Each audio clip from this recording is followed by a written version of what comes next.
పండిత్ నాయక్ సేవలు చిరస్మరణీయం. Narayankhed MLA doctor పట్టోడ్ల Sanjeeva Reddy Pandit Naik పదవి ఆదివారం నాడు మెదక్ పట్టణంలోని విరమణ సభలో ముఖ్య అతిథిగా పాల్గొని మాట్లాడుతూ పండిత్ నాయక్ ఒక మారుమూల నారాయణఖేడ్ మండలంలోని చెల్లగిద్ది తండాలో జన్మించి జిల్లా స్థాయి మంచి పేరు ప్రతిష్టలు సంపాదించిన వ్యక్తి అని, వారి తండాలో మొదటి ఉద్యోగం సాధించిన ఘనత కూడా ఆయనకి దక్కిందని, ఆయన అనేక మంది తండా విద్యార్థులకు చదువుకోవాలని ప్రోత్సహించిన ద్వారానే ఈరోజు ఆ తాండాలో అత్యధిక మంది ఉద్యోగస్తులు గల తాండా చేలగిద్ది తాండా అని జిల్లాలో గుర్తింపు వచ్చిందని ఆయన అన్నారు. కార్యక్రమంలో డీసీసీ బ్యాంక్ మాజీ chairman Jaipal Reddy, DCC general secretary Patola Chandrashekar Reddy, Gyaneshwar, Arif, Krishnareddy, Narayankhed నియోజకవర్గానికి చెందిన పండిట్ నాయక్ అభిమానులు, వారి కుటుంబ సభ్యులు పెద్ద ఎత్తున పాల్గొనడం జరిగింది.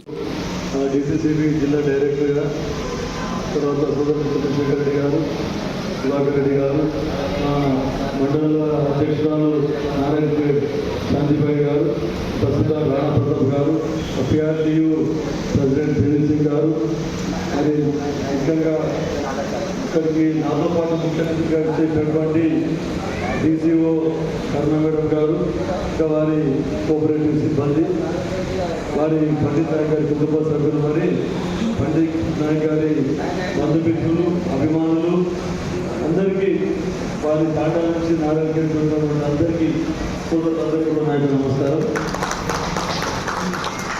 అందరేమో పదవి అంటే కొంచెం అదే ఏం చేయాలి నెక్స్ట్ అని చెప్పేసి ఆలోచిస్తారు. కానీ మా పండిత్ నాయక్ గారికి అది అవసరం లేదు. ఎందుకంటే ఆయన ఇంకా యాక్టివ్ ఉన్నాడు. ఆయన పదవి ఇంకో 5 సంవత్సరాలు ఇస్తే కూడా పదవి చేసేది యాక్టివ్గా ఉండని చెప్తాను. ఇంకొకటి పదవి చేయడం కాదు, అందరూ ఏంటంటే వాళ్ళు పదవికి మా జీవన్ సార్ చెప్పేది ఇప్పుడే వాళ్ళు మీరు ఇంతకు వాళ్ళు కేవలం వాళ్ళు చేసే ఉద్యోగానికి పరిమితమవుతారు చాలామంది.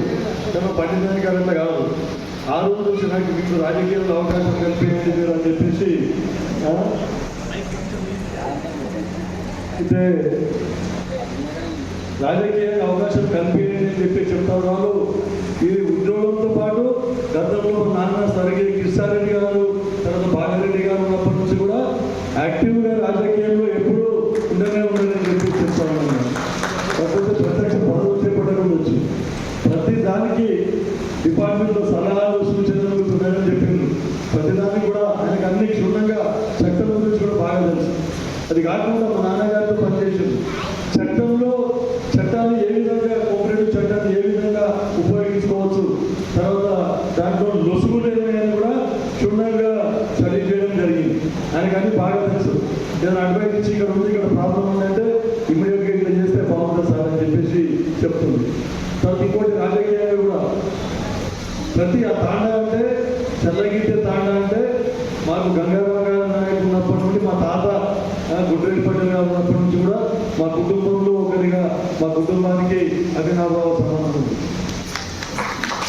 మా నాన్నగారు ఎమ్మెల్యేగా ఉన్నప్పుడు కూడా ఎప్పుడు ఆ తాండా నుంచి మాకు మా పార్టీకి 90% మెజారిటీ వస్తుంది. 90%. భాగారెడ్డి గారు కూడా 90% మెజారిటీ ఇచ్చిన చరిత్ర ఆ తాండాకు ఉంది. పండిత్ నాయక్ గారు నాకు తెలియదు, మరి పండిత్ నాయక్ గారే మొట్టమొదటి ఉద్యోగం అని ఇప్పుడే నాకు తెలుస్తా ఉన్నది. ఎందుకంటే మరి గంగా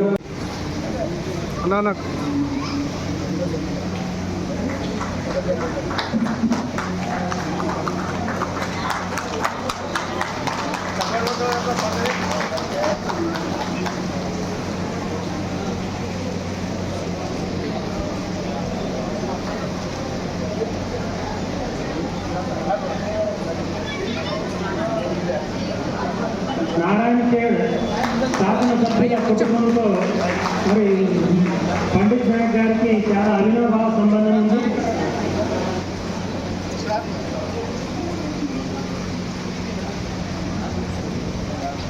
ఇప్పుడు గౌరవనీయులు జైపాల్ రెడ్డి గారు మరి పండిత్ నాయక్ గారిని సన్మానించాల్సిందిగా వారికి సరైనంగా కోరుతున్నాం.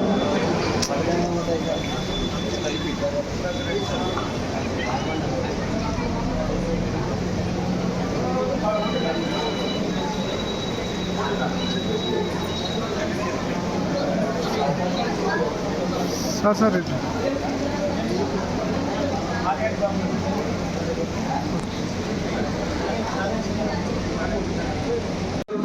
ఎక్సైజ్ గోపాల్ గారు, ప్రెసిడెంట్ గారు, అదేవిధంగా శంకరంపేట్ చిన్న చక్రపేట ప్రెసిడెంట్ గారు, మరియు మల్లేశ్వర్ గౌడ్ ఇస్టాపూర్ ప్రెసిడెంట్ గారు, మరియు మాచావరం ప్రెసిడెంట్ సీతారామయ్య గారు, మరియు మా బామర్ది పాండరంగం గారు పెద్ద ఆయన, వాళ్ళ కుటుంబంలో మా అత్తగారి కుటుంబం, మరియు ఈరోజు డిసిసిబి డైరెక్టర్ పెద్దలు గౌరవనీయులు అనంత్ రెడ్డి గారు, అదేవిధంగా district congress committee general secretary P Chandrashekar Reddy గారు, అదేవిధంగా ఎంపీపీ మా వదిలే చాందీబాయి, మా అన్న రామచంద్ర నాయక్ గారు, సభ్యులు పి సంజీవరెడ్డి గారు, అదేవిధంగా నేను చాలా కాలం నుంచి వారి నాన్న కాలం నుంచి కూడా చిన్నగా ఎంబడి ఉండి మా సార్ ఎంబడి స్వర్గీయ మా నేత ఎంబడి ఉండి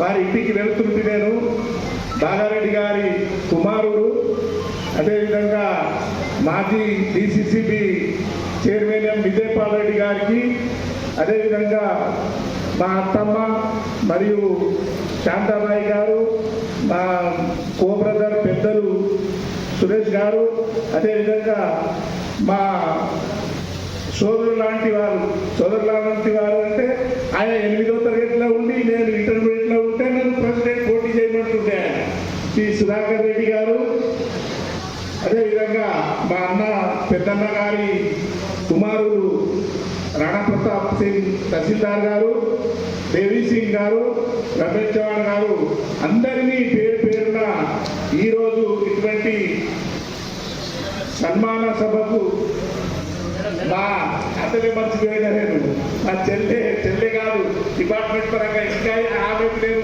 ఈరోజు 5 గంటల వరకు అసిస్టెంట్ రిజిస్ట్రార్ని జిల్లా సహకార అధికారి కరుణా మేడం గారికి ప్రత్యేకించి పేరు పేరున అందరికీ ఈ ఇచ్చేసినటువంటి సన్మాన కార్యక్రమాన్ని దిగ్విజయం చేయడానికి మీద ఇచ్చేసినటువంటి ప్రతి ఒక్కరికి ధన్యవాదాలు చెబుతూ నేను ఎందుకంటే సమయాభావము ఇంకా సన్మానాలు చేయలేరు కాబట్టి టైం తీసుకుంటారు కాబట్టి నేను ఎక్కువ లోతుగా మాట్లాడదలుచుకోలేదు. అందుకని ఎందుకంటే నాకు మా అన్నకు ఒక విజన్ ఉండే కీర్తి చేతులు గంగారాం నాయుడు, అదొక విజన్ బతికి ఉన్నప్పుడు నేను ఉద్యోగం చేయాలని 5 అన్నదమ్ములం మా నాన్నకు అమ్మకు, దాంట్లో నేను లాస్ట్ చిన్నోని. ఆయనకు అదొకటి ఉండే ఏముండే అంటే నాకు ఉద్యోగం ఎక్కియాలి, ఏమన్నా చేయాలి.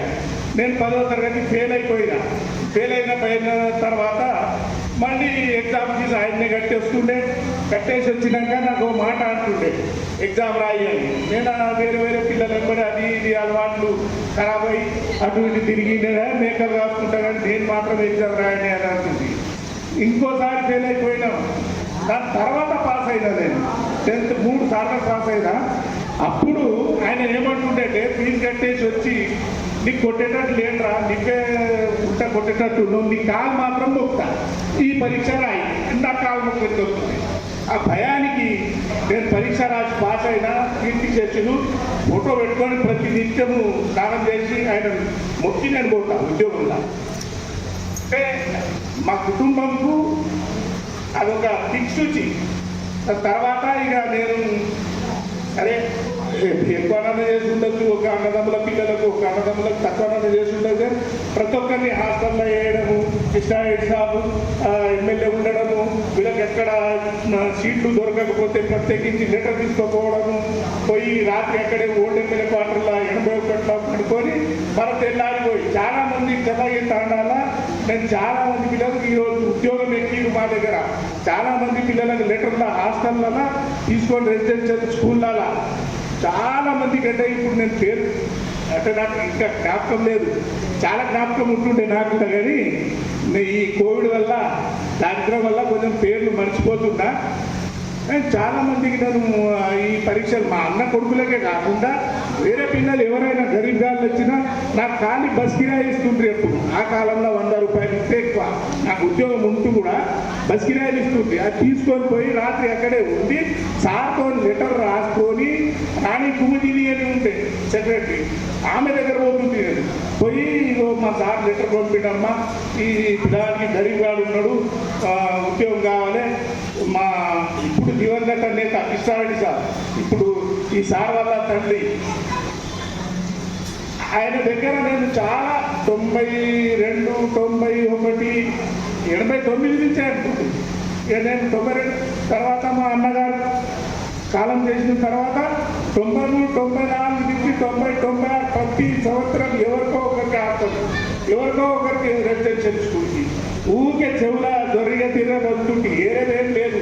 ఈ పిల్లలకు సీట్ రాకపోతుంటే, లేకపోతే మార్కులు తక్కువ ఉండి రికమెండేషన్లు చేపియాలి, కొందరికి ఉద్యోగంలో రికమెండేషన్లకు కూడా పోవాలి.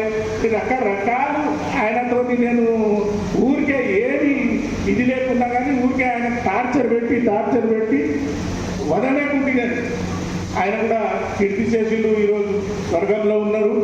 ఆయన చాలా మందికి లెటర్లు ఇచ్చి చాలా మంది మా తాండవాళ్ళు ఉద్యోగాలు ఎక్కిరంటే ఆయన ఆశీర్వాదంతోనే ఉద్యోగాలు ఎక్కి, ఆయన ఆశీర్వాదం వల్ల ఈరోజు నేను కూడా ఈ స్టేజ్ మీద ఉన్నా.